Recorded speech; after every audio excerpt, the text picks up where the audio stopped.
What is up, everybody? Welcome to another episode of Building with Lilbig.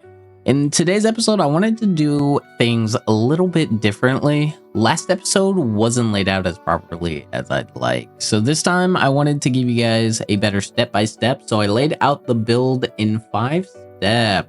It should allow you guys to pause and see the dimensions. This also allows me to properly go in detail on my reasoning for each step and thought process as I'm creating designs. So I hope you guys enjoy. So let's hop right into it.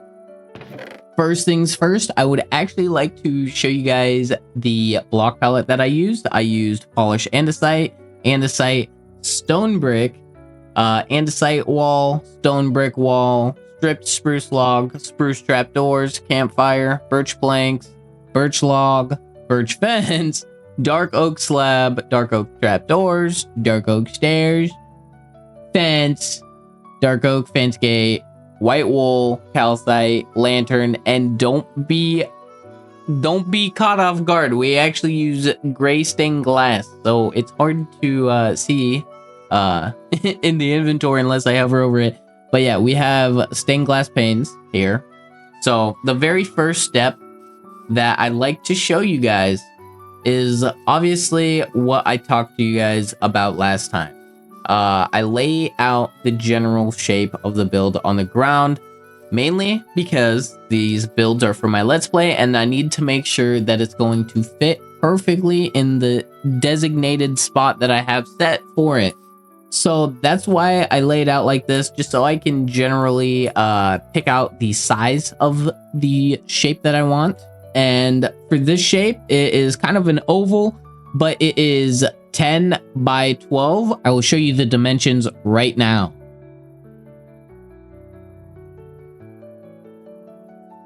The next step that I like to do is, so for my builds, I generally like to use realistic ways of building. So for a lot of this, you will see a stronger foundations. You'll see like a stone and a lot of pillars around the bottom layer, just because I like to make sure my build is structurally sound like it would be in real life, just because in my opinion it just makes it look a little bit nicer. I also like to do layered levels, so as you guys can see, it tapers to the top and it just has a general cleaner shape than you would if you didn't taper it. If you kept it all square, it wouldn't look very good, and if you kept it a cylinder all the way up, it wouldn't look good either. So I went with a tapered look, and obviously I have a general idea of what I want to build. So I knew I wanted to do a windmill from the very beginning, and I wanted it to be taller than the rest of my builds. I didn't have a set height or anything like that, but I did want it to be taller. So I'll show you the dimensions from this angle first. So you can pause here if you need to. And then I'll show you the dimensions from the side angle here as well.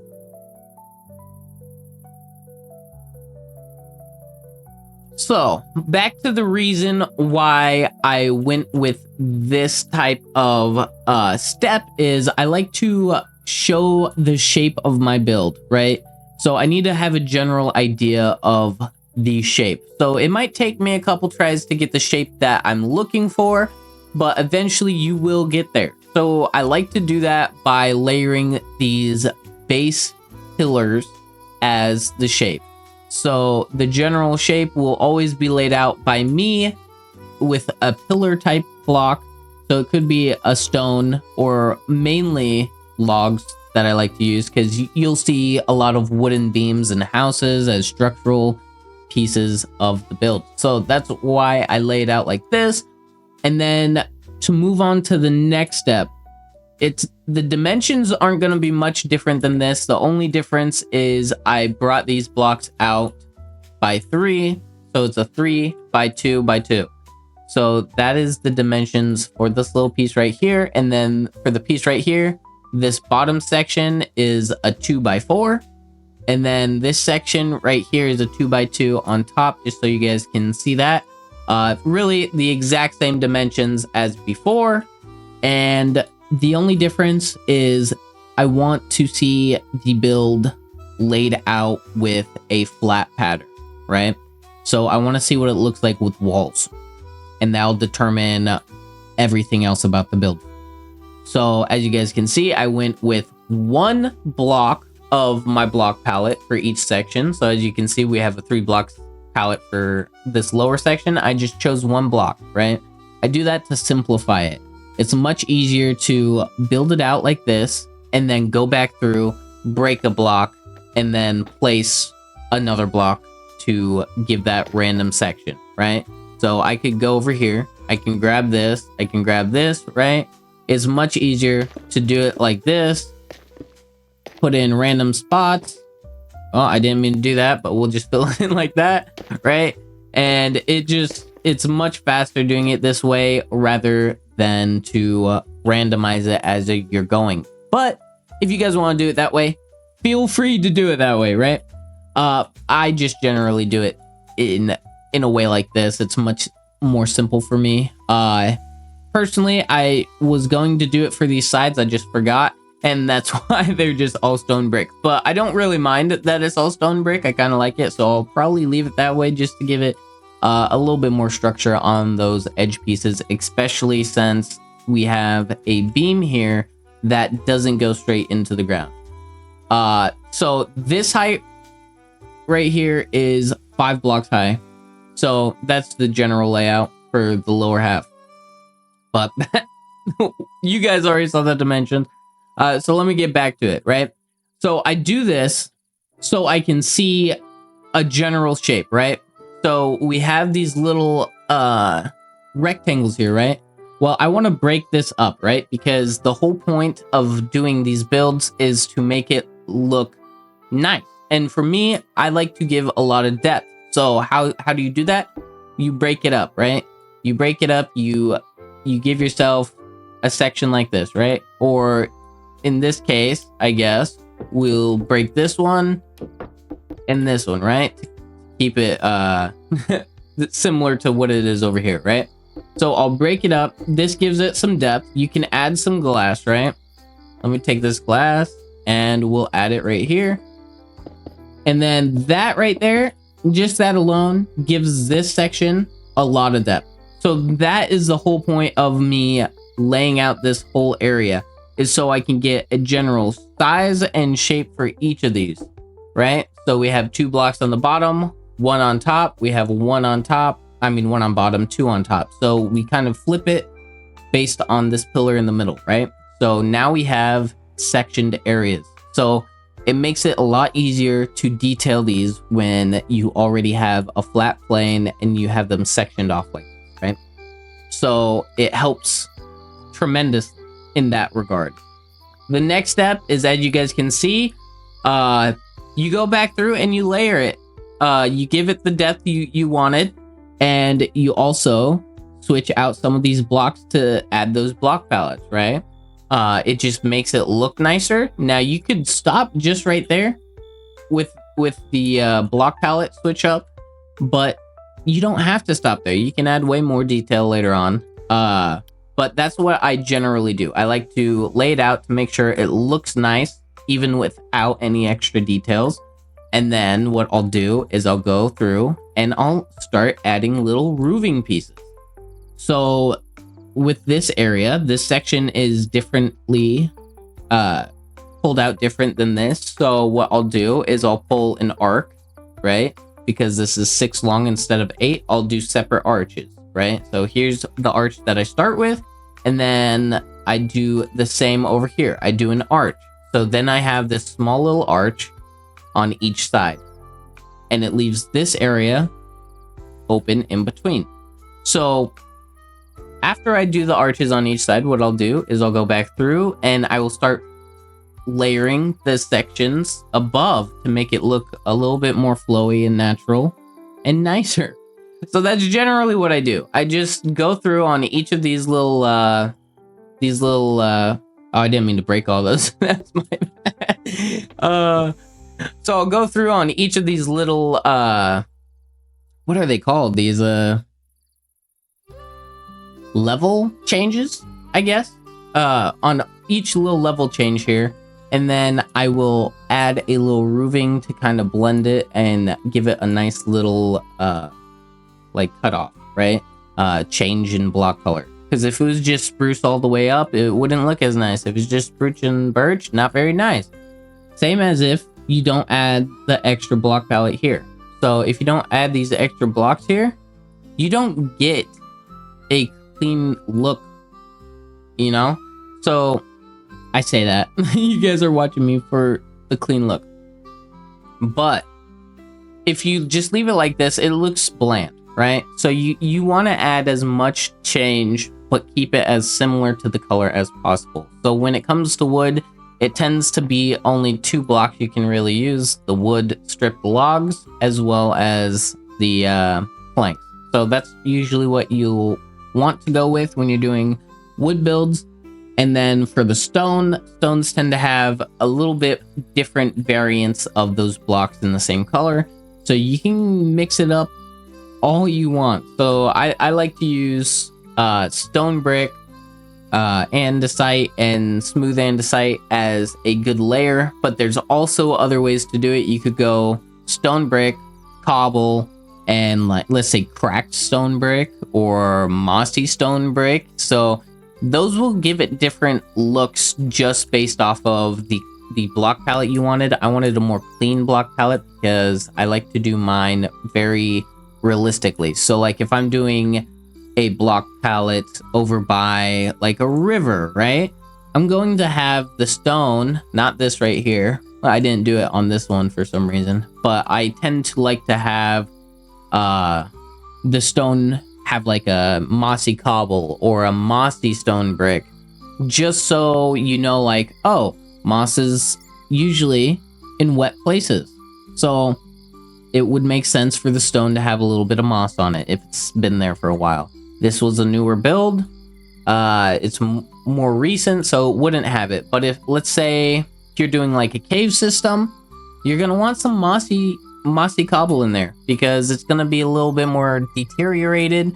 Or if you're going for like an older look, like of ruins, things like that, you'll definitely want to go with mossy, like it's looking a little bit overgrown. So block palettes are very important. And that's kind of how I go through my steps. I start off with the general shape, then I start to use beams to get the overall height and shape that I want, and then I start to fill it in with a blank sheet. And then after that, I'll go back through. I'll do the height differences for the roof to make it look nice and blended. And then I will also kind of use it as a way to transition from like a stone to the birch right here, right? So I use it for multiple ways. It switches up the colors and it separates the line between the stone and the birch, right? So I use it in multiple ways. So now once I have this detailed up like this, what I'll do is generally I won't do this detail yet. That detail will come after, but I will now do the windmill because I want to make sure the size of the propellers look good with the shape of the build. So I'll do that. And while I'm doing this, I'll take lots of steps back. So when you're building, always take a step back. Look at it from multiple angles. If you can, try to get some height on it too to make sure it looks good from above, from below. If this is in your survival world, fly around it a couple times with your elytra. It's gonna help you get an understanding of the shape and proportion. So that is why I leave the propeller for last. I want to make sure it has a good portion before I even start doing shape. So usually I'll pull these out and then I'll step back, see the length of each one, and I'll know if the proportion looks good or if it doesn't. So that's how you should do it. And then I go for a very symmetrical look for mine. So this should all be the exact same, just flipped, right? So you'll you'll basically do it. It kind of looks like a golden snitch. That's kind of the design that I wanted. I wanted it to have like a moment, like it's hard to explain. I wanted it to have a rotation that also looked like their movement, right? So if you look at a fan and it's spinning, you'll generally see like an after. It kind of looks like there's an after effect. That is because of the movement, right? So I'm rambling on right now. I'm probably not even very coherent. So let's just move on. That's basically what I do. I just trial and error, make sure the proportions look right, take a step back, and then make sure the shape is correct, and then I move on, right? Add the texture in with the calcite for a little bit more shade, so it looks as if it's a little darker under here, because realistically it should be darker under there in that little divot. So it just helps with that contrast. And then the next step is, with all these windows, you want to give it like a little bit of coverage, right? So I'll do like shutters, and I like to do an overhang. So my favorite overhangs are using these campfires with the spruce, because they're very similar in color. And if I use the oak one, oak is also very similar in color. It just has those 4 little holes in them, and I did not want that look. But if you guys were interested in that look, you guys could also switch this out for oak. It wouldn't look bad, but like I said, I'm also going for a color palette, which I use a lot of spruce, so I'm definitely going to go with the spruce trapdoor. So I basically just do that, and I do it on each window, just so you have consistency around the whole build. It looks nice on each one.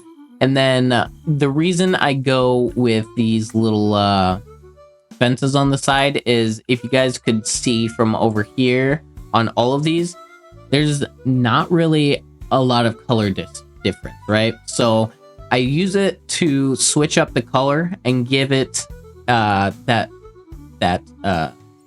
birch look, as well as a little bit more depth. So like I said, depth is very important when it comes to detailing. And then I kind of threw these little trapdoors on the bottom. I don't know why, but I did. I could have done it on top, but I needed lighting as well, so I didn't. But yeah, I did that, and then I did the same for down here. It just helps give it that circular shape that you're looking, a little bit more depth. But also, the reason I went with the stone is just so, instead of it just being the smallest amount of stone down here, it kind of is transitioning into more wood rather than it being purely wood.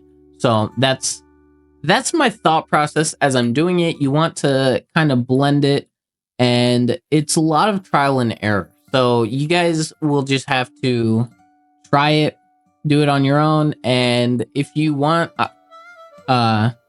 I'll show you different angles of this build real quick, and you guys can pause and keep trying. I know I'm not giving you good dimensions on these because it's a little unique, but I will say all of this section is half slabs. This one down here is going to be a little bit harder to do. These are stairs, these are stairs, these are stairs, these are stairs. It's pretty much stairs all the way around this bottom half, and then it moves into half slabs on the top section, right? So you guys can pause, rewatch this if you need to.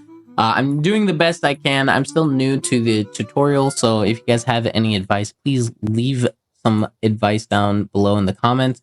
But I'll show you from each side just so you can kind of get a general idea